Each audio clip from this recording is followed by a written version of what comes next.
आते हैं board paper 2022 से क्वेश्चन नंबर 1 का बी पार्ट। तो यहाँ पर इस बी पार्ट के अंदर कह रहा है in an AP if Sn is equal to n 4n plus 1 then find the AP.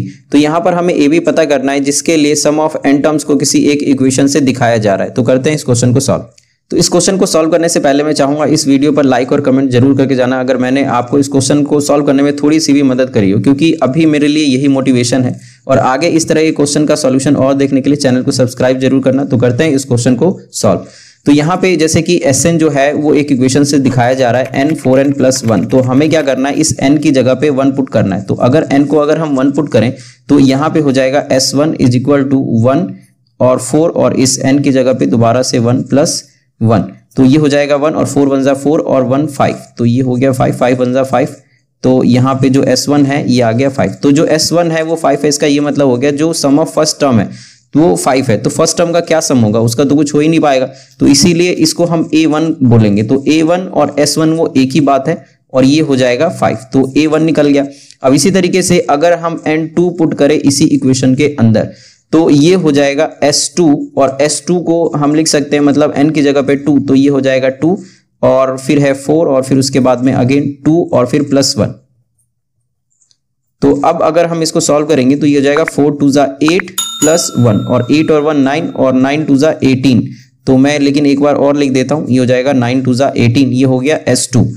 तो यहां पर क्योंकि जो S2 है वो 18 है, एक बार मैं और लिख देता हूं S2 18 है। तो S2 को हम लिख सकते हैं A1 plus A2 is equal to 18, क्योंकि S2 का मतलब है सम ऑफ टू टर्म्स। तो सम ऑफ टू टर्म्स में पहला टर्म और दूसरा टर्म लिया जाएगा, उसको सम करेंगे तभी 18 आएगा।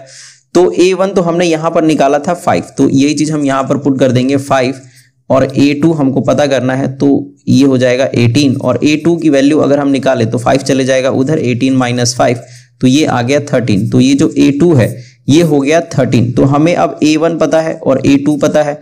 अब यहां से हम कॉमन डिफरेंस निकाल सकते हैं। तो जो कॉमन डिफरेंस है ये हो जाएगा A2 माइनस A1 मतलब 13 माइनस में 5 और ये आ जाएगा 8। तो जो कॉमन डिफरेंस है वो आ गया 8। और अगर कॉमन डिफरेंस निकल गया तो हम A3 निकाल सकते हैं इसी तरीके से। तो इसके लिए हम फॉर्मूला लिख लेंगे A1 plus n minus 1 into D और इसके ऊपर सारी वैल्यू को पुट कर देंगे।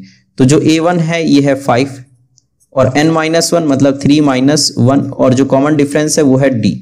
तो ये हो जाएगा 5 प्लस 3 माइनस 1 ये हो गया 2 और जो कॉमन डिफरेंस है ये है d